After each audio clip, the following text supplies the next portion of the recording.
Welcome to another video. Glad you could join me. Today I've got an interesting title, and it is Terrence Howard, The Return of Ancient Enochian Technology and the Quantum Jump into a New Supernatural Christianity. Now, I'm sure many of you, most of you, the large majority of you who are watching this video have heard or seen on social media about the interesting interview that famous podcaster Joe Rogan had with former Hollywood actor. I'm not sure if he's still in the acting industry or realm, but Terrence Howard came up with some very shocking statements and assertions which sort of upstream against conventional physics or our understanding. It's pretty much based on the Platonic ideology of how we view the universe, how we view reality. And he made some shocking statements. So we're going to go through some of those things, which sort of stares straight into the eye of like our conventional understanding of not only our macro universe, but also on the microcosm level and the subatomic level. So we're going to discuss this, and very interestingly, I did a few videos not so long ago about ancient Enochian technologies and how I said that the church, the Orthodox Church, and I'm using wording, and this is within the context of Christianity, the merging together of Christianity, quantum physics, the mystical realm. So this video is pretty much for you if you're in that area or have an interest in those three things: spirituality, more specifically Christianity, with quantum, the quantum field or quantum mechanics, or a more modern term, quantum physics, and then also the microcosm, the macrocosm, mystical Christianity. This video is for you. So I just want to touch on some of the points that he mentioned, and he's caused such an uproar with conventional physicists of our day, because like I say, it's pretty much going against the stream of much of what we've been taught or has been embedded into our educational system. But not only that, but our spiritual Christian system as well, a religious system. So now in that video I said that the Orthodox Christianity, mainstream Christianity, are going to be frightened by some of the things that are going to come out in the years to come. And we know that the free spirituality or New Age terminology that they'd use is that we're entering what they call the age of Aquarius. And basically, from a biblical standpoint, or from the view or understanding from a Christian standpoint, is returning to the time of Enoch, when Enoch walked the earth. And we call it the ancient Enochian technologies because it's quite obvious there was definitely something unique happening during that era of Enoch, or the Enochian era, where they were advancing in technology. We have, for instance, the pyramids in Egypt. Now, we don't exactly know when they were built, but they say it came after the flood of Noah, which it probably did. But at the end of the day, how did they build those structures? So there had to be some sort of anti-gravitational technology that they were using, or something that is pretty much unconventional to what we understand or we have available to us today, or let me say what's been spoon-fed to society. Now, what came up a lot during this interview, and pretty much what's going viral on the internet at the moment, is what's called the flower of life and sacred geometrical structures. Now, that's a picture of the flower of life. Now, the interesting thing is, this is not a new concept to humanity. This is something that the ancients cherished, withheld as sacred, and was a very important element to their technology, to their understanding of spirituality, their understanding of the universe, the microcosm, the macrocosm, the subatomic realm, life in general. And we can actually see ancient artifacts. I mean, in Japan, in Asia, in Egypt, this is now the three-dimensional projection of the flower of life, and that's pretty much what it looks like. And this is what Terrence Hill has really brought to the forefront, that by understanding the concept of the flower of life, we can actually move humanity into a new era of technology. You see, there it is, the ancient Enochian spiritual pneumatic technologies is coming to the forefront, and we're going to get into that as well. So now, in a three-dimensional construct, like I said, projected into a three-dimensional construct, that is what the flower of life will look like.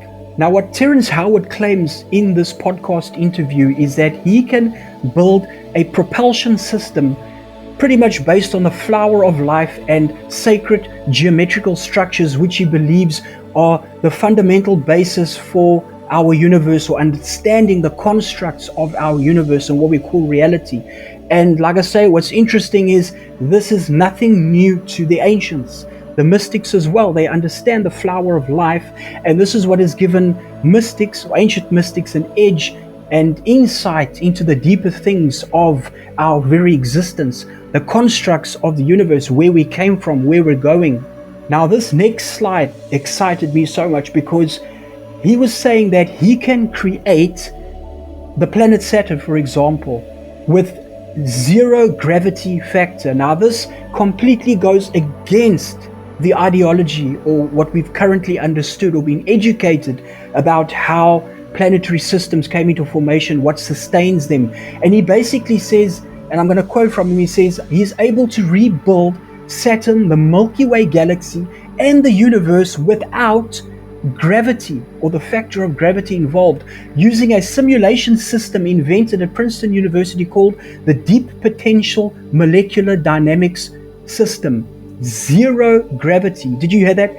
Zero gravity, guys. Without a gravity factor involved, he can pretty much reconstruct or build the planet Saturn, which sort of goes right in the face of conventional physics and our conventional understanding based on how planetary systems came into existence and how they are sustained, how the universe is sustained, the Milky Way galaxy. So it pretty much shows an example of reconstructing the planet Saturn with this inward and outward electromagnetic field. Now, a positive and a negative electromagnetic field based on a positive negative polarity, which we also call the toroidal energy field, which we believe the earth is made consists of a toroidal energy field. Our bodies, our hearts consist of a toroidal energy field.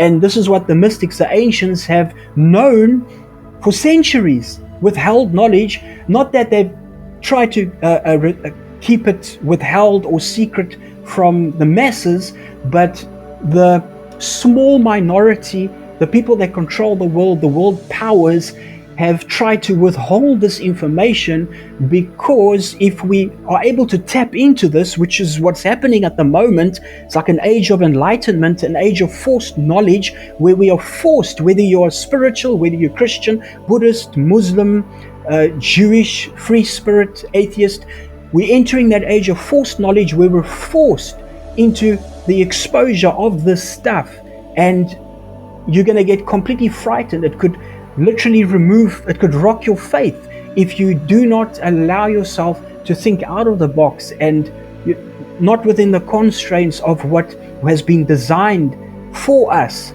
to make sure that we do not unplug from the matrix and step out of that paradigm and that perception that has been sort of designed for us to control us.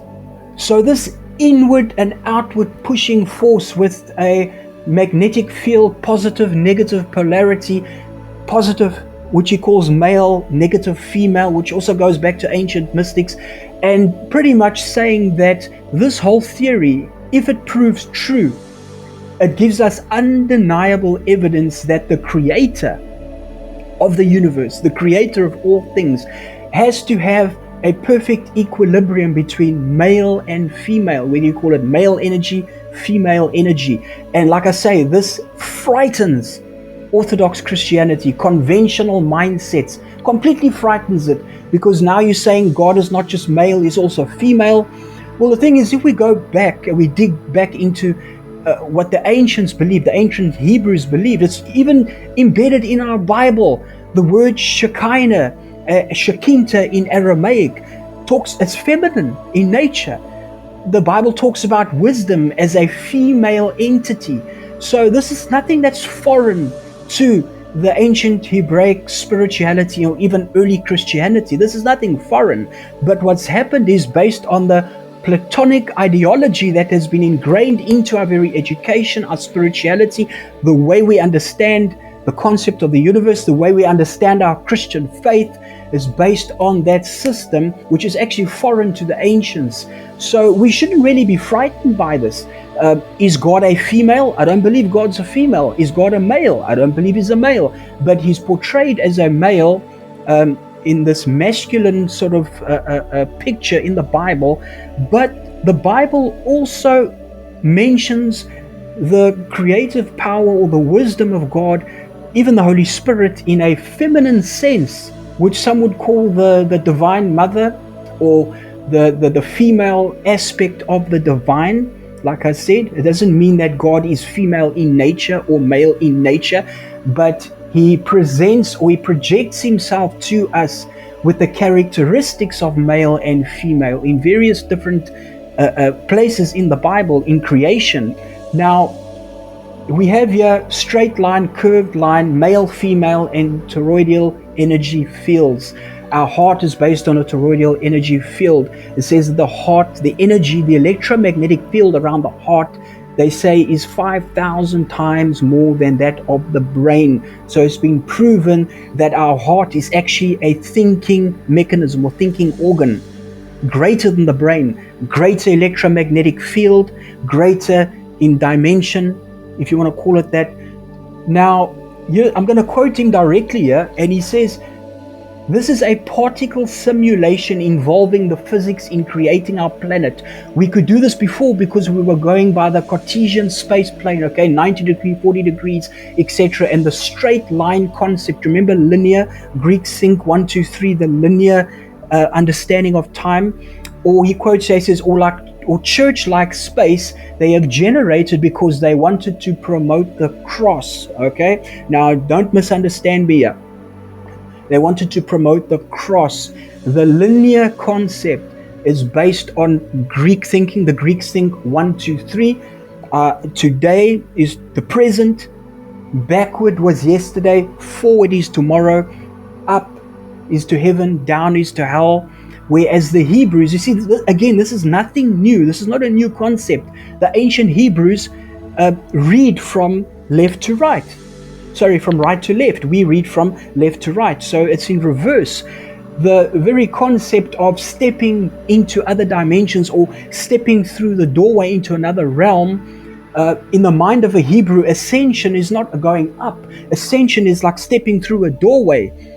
The end is the beginning is the end. And this is pretty much why I've actually started to review my entire understanding and belief on the first chapter of the Bible, Genesis chapter 1, especially the first 4 verses, because I'm starting to understand that we cannot really fully understand what was happening or get deeper revelation and insight into what was happening in those first 4 verses if we approach it in the Greek understanding or concept of understanding like a linear chronological event of time, linear, all right, 1, 2, 3, and it limits our understanding. But when we start to adopt the Hebrew, the ancient Hebrew understanding, we can actually tap into deeper realms of revelation and mysteries and understanding of what really happened with creation when God created the heavens and the earth.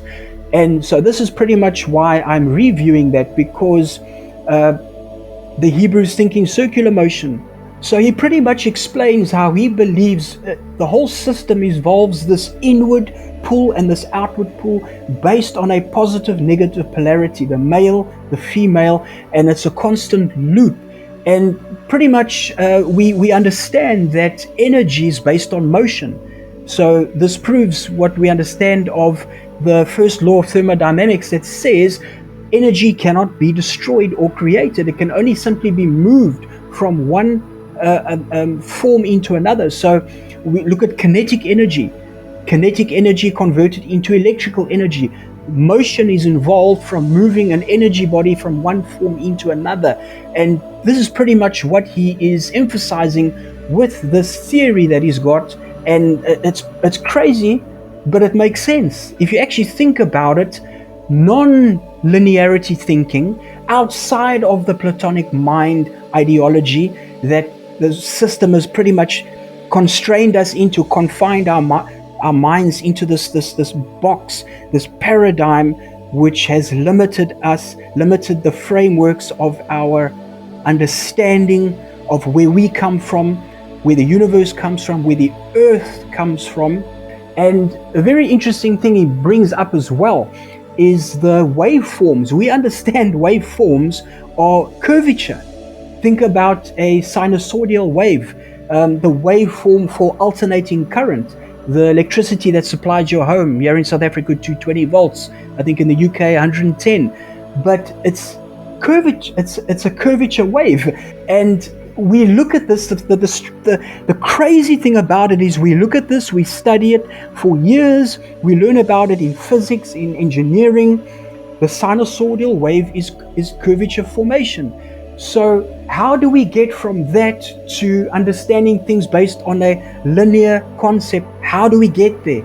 It was ingrained, indoctrinated into our mindsets, into our understanding by those that control the world.